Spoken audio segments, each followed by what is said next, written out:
akan kami eksekusikan lewat BTT dan sebagainya.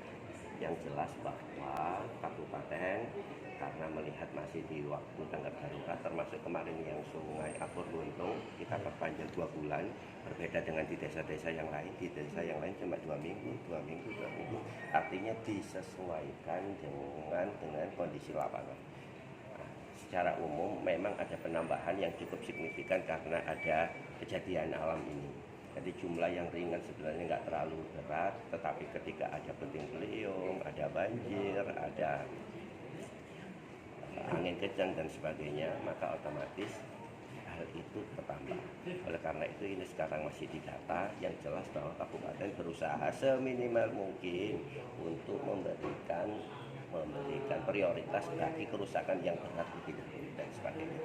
Bagi yang mendesak maka akan kita ajukan lewat BTT dan sebagainya.